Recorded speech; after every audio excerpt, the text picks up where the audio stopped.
if we look at the world, the natural healing was our medical heritage. Okay, and interestingly, a friend of mine who studied Western medicine said when she did her degree, in the first year you studied the history of medicine, and it starts in 1750. And I laughed.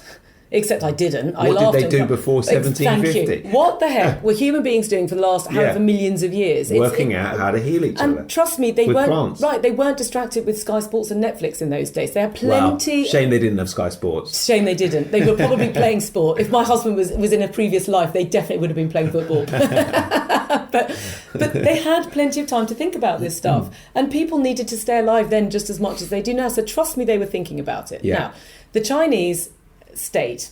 Now, I happen to believe them, but hey, they state that Chinese medicine was the original natural medicine, and it went down the Silk Road, sort of into India and then into Egypt and the Greek Empire, the Roman Empire, that spread all the way across the world. And we know jolly well that these ancient cultures, they were all connected, they were all talking to each other. And indeed, there's lots of information now which shows that what was going on in Latin America versus Egypt was basically the same kind of systems. It was the same concept, because human bodies do the same thing.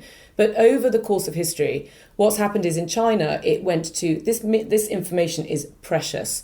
It's valuable and it's quite mind-blowing, and not everyone can cope with it. So in those days, when you had a very sort of structured society where you had, the rich and the poor, and you were educated or not. Consequently, in China, it was a mastery system whereby the masters held the information and then you had to prove yourself worthy. Oh, and by the way, that's still like with the Chinese master I work with, he doesn't give it away. He waits for me to sort of ask the question. He waited for me to say, and he's like, you want to ask about weight loss? It's like, duh, you could have told me. Yeah. But, so that's what they did. In the West, it went into monasteries. And then it got kind of like clamped down, because basically it was considered that religious people could value and hold the information. And then with Henry VIII, we left the monastery system, and then we had our own, and then we ourselves went and colonized America. And so consequently, we then destroyed a whole load of, native information at the same time. And then globalization has taken place. In the meantime, Western medicine apparently started in 1750, and it was seemingly very good. Because it did.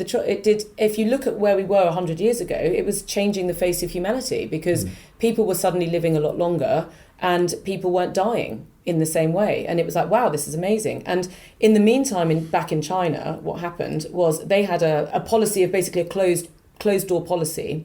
Because they're such a huge country, they're like, we don't want to deal with the West, we're not interested. So therefore, their medicine stayed immune to what was going on in the rest of the world, because they simply weren't engaging with it.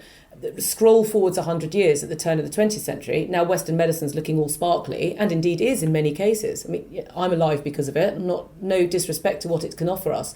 And then when China started to implode at the turn of the 20th century, all of the Western superpowers were kind of taking bites of the port, and then Japan invaded, and the whole thing collapsed, and their medicine looked shamanic, and they were embarrassed. And indeed, it became illegal to practice Chinese medicine in China. Yeah. So Western medicine got its foothold there too, except Chairman Mao then reinstated it in 1950, went, hang on, it's a national treasure, except we're going to make it kind of communist. So it is a national treasure, but only in this way. So loads of babies went out with the bathwater, and therefore you've got this TCM system that's come back into the UK and the West. With us traditional Chinese medicines, we go, oh, okay, that's Chinese medicine.